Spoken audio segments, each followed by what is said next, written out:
stop me now.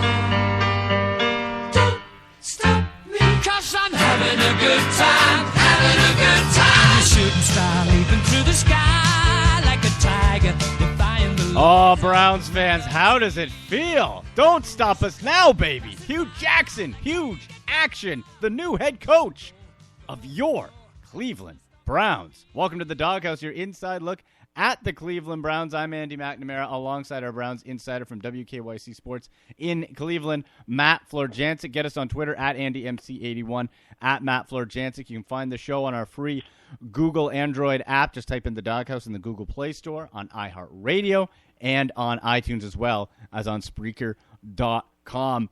Matt, this is a new feeling. It's different. I don't feel shame. I don't feel sadness. I don't feel angry. I feel happy. Hugh Jackson, the Browns' top choice. They got him. What was your initial reaction when it was made official? Because until it was official, I still thought there would be a way that it would get screwed up.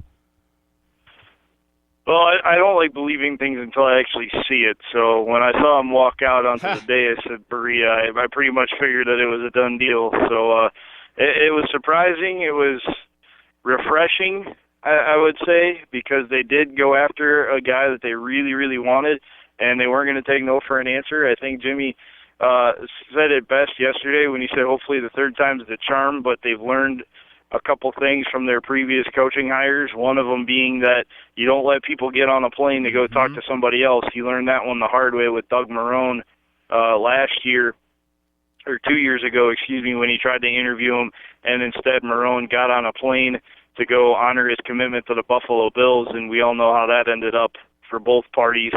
So it was refreshing to see that he learned from that mistake, and he wasn't going to let his guy get on a plane to go interview with somebody else in New York, and he got the guy he ultimately wanted, and the guy that everybody on the search committee felt confident could be the leader of the Cleveland Browns and lead them to where they need to go. Our Twitter question, what's your thoughts on the hire? Is Hugh Jackson the right head coach for the Browns? At AndyMC81, at Matt Florjancic. So, Matt, as soon as I heard, he's going to go meet with the Giants, I thought, well, here we go. He's going to go meet their stable ownership. You got a couple Super Bowls in the last decade. We're done. It's going to go down the same path as before. But credit Jimmy Haslam, as you said. He didn't let him get on that plane. He closed the deal, and I loved what I heard out of Hugh Jackson in that press conference to what he said Jimmy said. He said, I've succeeded in every area of life except this one. Except for football. He's got it now, Matt. It feels like he finally understands, look, I need help. I doing it the way I've been doing it is no good. And I need the right people in place to do it. And finally, this is Jimmy's guy. This isn't Joe Banner's hire. This isn't being consulted by other people who ultimately had the final say. Jimmy was right in this one. Hugh Jackson is his man. What did you think of the words that came out of Hugh Jackson's mouth as far as energy level and message? Well, he did say your least favorite phrase, that it is a process, but I'll digress off of that. I was impressed. He seems like a leader of men. He seems like the kind of guy that people are going to want to go to battle for. Mm-hmm. And more importantly, he's a guy that you can respect and trust. And I didn't always get the feeling that the players had full confidence and trust that Ray Farmer was going to make the right decisions from a general manager perspective, and that Mike Pettin, and more importantly, Mike Pettin's top lieutenants, being Jim O'Neill and John DeFilippo, always put his players in the best position to succeed. I can give Flip a little bit more credit and say that I think he got the absolute max out of every player that he could, because I believe that they were devoid of a lot of talent on the offensive side of the football. Right. But on defense, it was said time and again by countless players in multiple ways that Jim O'Neill did not coach winning football. He did not change his scheme from week to week. Paul Kruger said that in his press conference leading up to the final game of the year, that he felt his lack of success was not all on the coaches, but that the coaches never changed plans from week to week. They just did what they thought best, and they did it on a continuous basis. They refused to do it, to change the game plan, and that, to me, speaks of somebody who's ill-prepared to do their job. I do not think we're going to have the same problem with regard to Hugh Jackson. No, and you know what? If it goes on the head coach to ultimately oversee everything, it goes on the head coach to say, all right, this isn't working, let me make a change. Mike Pettin never did that. He had his buddy Jim O'Neill. They were going to ride together till the end. Well, guess what? It's over. It came to a bloody end. Now you have Hugh Jackson in. Matt, I haven't heard that type of energy out of a new Browns coach in I don't know how long. Now, I love Chud, and he always has a soft spot in my heart. But Shermer was a dud. Pettin, just monotone. Hugh Jackson legitimately sounded excited. Of course, everybody comes, they're here to win. Why the hell else would you be here? You're not, maybe if you're Doug Marrone, you're there to catch a check like he did out of Buffalo. But for Hugh Jackson, he said he kept saying a word, Matt, that stuck with me. Greatness. To be great. Looking to be great. Not looking to compete. Not looking to hang in there. Looking for greatness. Looking to take those steps to be perennial contenders. The fact that Hugh Jackson has that bit of head coaching experience, went through a extremely controversial time in Los Angeles, learned from that, built himself back up from nothing, and is now here. I don't know if we've had a hungrier head coach and a more motivated head coach with this team since they returned in '99. Yeah, the only name that really comes to mind in terms of being motivated was Butch Davis, because he had a lot to prove coming from the collegiate level to the NFL. But since then, nobody's really inspired great confidence. Chud was the closest, in my opinion. I felt he did a really good job, of getting his guys motivated to play. And if you look at the numbers, they back it up.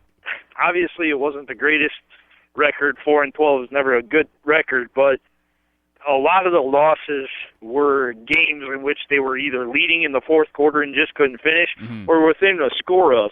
You look at the 13 losses the Browns had this year, and they gave up 30 or more points in 9 games, and 8 of those resulted in losses. So, and they were lopsided losses, by the way.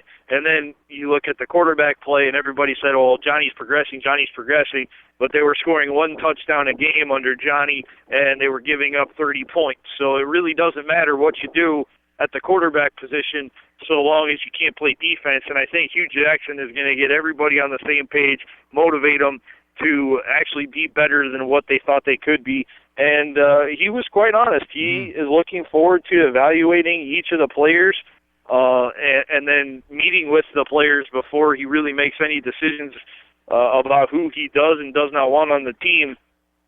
But I would suspect that there are a few veterans that are going to be finding their way out of town. Some names will not be surprising. Some will be ones that you scratch your head and say, really? You couldn't build around that guy? He's been around forever. He's been on losing teams, and now all of a sudden he can't play on a winning team. There are going to be names that surprise you, and this roster is going to look, in my opinion, a hell of a lot different than what it did in the past, and that's not necessarily a bad thing. If you want to clear out everything that was associated with a losing culture and get yourself in a winning culture, that's unfortunately the steps you're going to have to take. Matt, are Joe Thomas and Alex Mack among those names? Well, Alex Mack was gone anyway. The Browns don't control him. He has a player option, and he's done. He's not going to be here. We knew that going into the year. We knew that when he signed the offer sheet and the Browns matched it, that this was going to be a 2-year rental, and that's why Cam Irving was drafted last year, because they believed he was versatile enough that he could switch right over to center when Alex Mack left the team. That remains to be seen, but you're looking at a situation where you could be replacing upwards of 4 starting offensive linemen, with the lone holdover being John Greco or Joe Latonio, depending upon how you look at it. I think Mitchell Schwartz will walk in free agency unless he gets a hell of an offer to stay. And I think Joe Thomas will end up getting traded, and I don't think he's the only Joe that's going to get traded either. Now that Joe Hayden is 100% cleared to be back, I think Joe Hayden's going to be gone too. Wow. So do you think that would be by the trade deadline next season or before the season? If you have to rebuild a team and you're going to want as many draft picks as you can. Joe Thomas will be in year 10. Joe Hayden will be in year 7. By year 8, cornerbacks tend to be on the decline. By year 11 or 12, left tackles start to lose a step. Right. So if you're going to trade those guys, you're going to maximize their value now and do it before the draft to see what you can get. Expect the Browns to have multiple first-round picks on draft day. I don't think this is going to be a situation where they just go in with the number 2 overall pick and are content.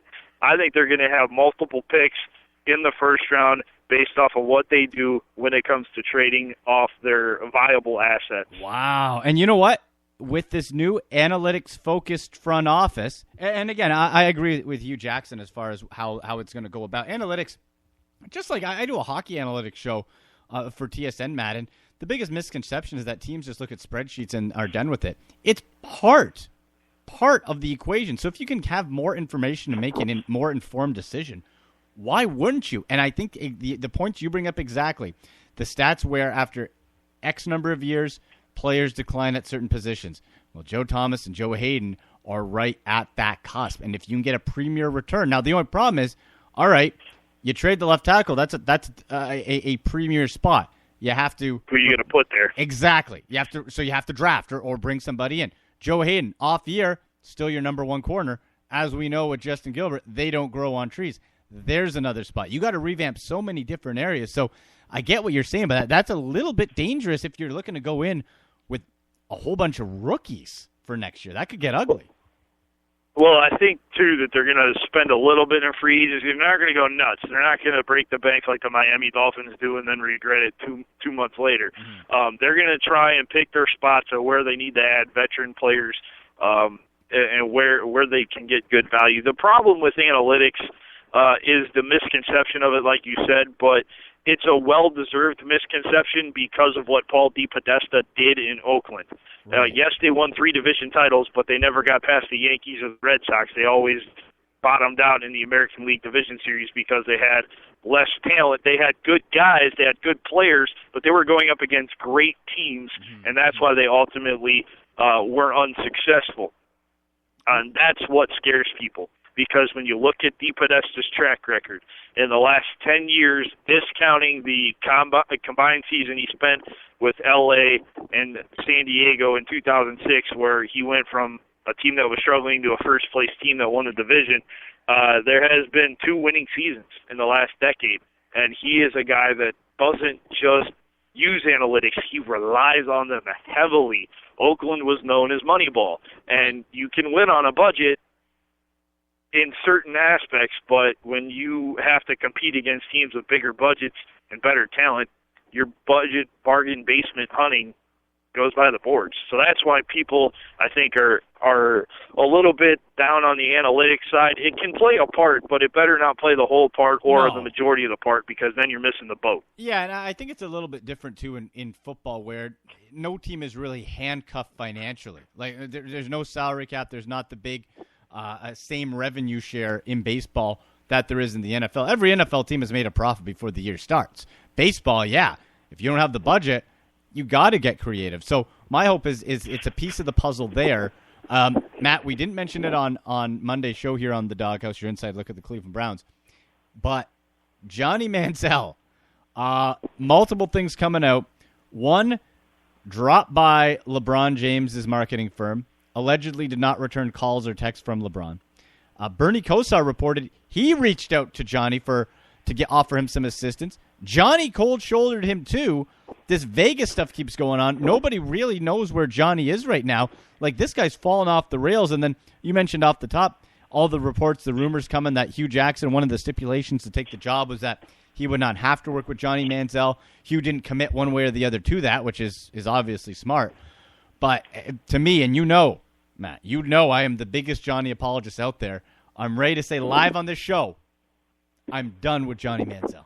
It hurts me to say. Well, you're not Johnny apologist. You're Cleveland Browns quarterback apologist because you're a fan. You want the guy who goes into the lineup to succeed regardless of what the name on the back of the jersey says, because you care about the name on the front of the jersey. So I wouldn't necessarily qualify you as so much a Johnny apologist as you know you saw the new shiny toy on Christmas and you wanted to you wanted to give it a run. You wanted to see how it worked. It broke. And it didn't.